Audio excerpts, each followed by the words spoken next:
Hello everyone, this is Akash Chauhan, and in today's video session, we will discuss what is partial function, how to use partial function in Scala, what is a trait, and how to use a trait, how to create pattern matching functionality in Scala, and how to use regular expression in Scala as well. So, without any further ado, let's start with what is a variable argument and when to use variable argument. So variable argument is something when as you can see in this example that I have used this star after a string. So it means so many strings may come as an argument because I'm not sure as of now how many strings I'm going to pass. So in that case, when you are not sure how many parameters you are going to pass, then after the data type you can type this star. Okay, so I'll show you this by an example. So here, as you can see, there is an object and we have a main method, and we are calling this print all method for different strings. Okay, but in print all method, we don't have three such parameters. We have only single parameter, which is string all, and it is of type string, but we have written star after string. It means so many such strings may come and we don't know. So if you pass 3 or 2, this program would work. So when such a situation is there, then you can use this variable argument. After data type, you can use a star. Okay, so as you can see, we are simply printing this string all using the map functionality. We are printing all the strings from this string. Okay, uh, it would have actually if you use this dot map functionality of a string, it would actually store all the incoming parameters as a key value pair, and it will print these values as a output for this for the strings coming as a parameter. So whenever you are not sure that how many parameters you want to you know pass, then you can use a star after that data type. It can be integer, it can be string, or anything as you like. uh, this is about variable argument. We are done with the variable argument. I have written the same. This one more example I have written. We are passing two variables known and one is unknown. It means, but in the example we are passing five variables. So we can mix with the known variable and with the unknown variable. As you can see, for using unknown variable, you have to use. This is not the mandatory thing that you have to use ARGS, but after the data type you should use a star, and then ARGS would help you to pass the different values. Okay, so this is about the variable argument. What is partial function? Partial function is nothing but it would only provide you the partial implementation for a function. It means, let's say we are passing x to an function, then uh, x could be anything, but your function can only understand few possible values of x and work on those values. Rest of the values will be uh, you know are discarded, or the program will throw an exception in that case.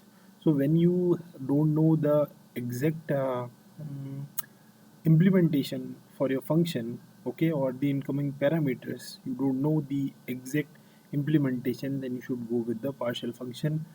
If you are going to use partial function, then you have to use partial function object, and in that object you pass input and output. As you can see over here, we are creating a new object of partial function object, and we are passing double and double. Double means double as an input and double as an output for this class. So in this class, I'll show you this example through a code as well. uh, this is partial function. It should be somewhere here. So this partial function is actually when we are not sure about all possible values. So as you can see, we are creating a square root variable, which is actually the object of partial function. Okay, this partial function accepting double as an integer and returning output as an integer. So this is you are using the partial function class and creating an object and storing that object in square root. So square root become the object of partial function class, and in that you have to implement two methods. So this is the mandatory thing. If you are using partial function class, okay, if you are using partial function class, then you have to implement both of these methods. So one method is saying that, okay, on what values this function would work. Okay, so it is saying that is defined at, so this is one function inside this class is defined at x is double, yes, x is double, as you can see over here, and x is greater than 0. So in this uh, class, x, when x would be greater than 0, this can be applied, the next function can be applied, which is saying find out the square root of that number. So if the number is negative, then this apply function will not be applied, because of this condition is not satisfied. So as you can see, if I use this object and call this particular function inside, okay, because this is an object. So if I simply pass the positive value, it would return me true. So let me run this. Okay, this is pf1, I have already executed it. So this is returning true, because yes, 9 is positive, this value is passed. So this function only will return you, this is defined at true. Now find out the square root of a number. We are simply passing an number after the object. So it will pass 9 as in double over here. It will check if 9 is greater than 0. Yes, then apply this method and it will find out the square root of 9 would be 3. But it is double, so it would add dot 0 as well. So the output would become 3.0. This is about these first two statements. When we pass negative value and is defined at, it would return you, this condition would be false. So in that case, this is returning you false. Okay. But when you pass the negative number for that object, when this condition is failed, okay, it would be false, then it will not apply this method on that number. Instead of that, it would return you nan. Okay, so this is what the value is returning, because it is saying that I don't know, okay, I don't know what to do with this negative number. I only know what to do with this condition, because is defined has defined as x is positive, right?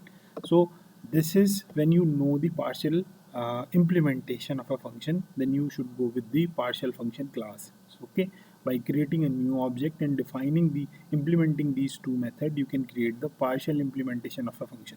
Okay, but in this class or by these functions, you are not aware about what will happen if x is negative. So this is why, that is why we have used uh, this partial function. What is inside this partial function 2, I'll show you. So we by so no see we have to implement these two functions is defined at and apply. If we don't want to go this way, then we can use the case statement. So that is what we have used over here. So by using case statement, okay, we don't need to implement both of these methods. We simply write case. It is like a switch statement. It is saying case x is double, okay, because it is double over here, and if x is greater than 0, then simply find out the square root of a number. So it will return the square root of a number as a double. So if you call a square root for positive number, okay, for 9, let's say, it would return you the positive value. So if I run this code simply, so for 9 it would return 3.0, because it is returning double as an output. But what if we pass minus 9, so it should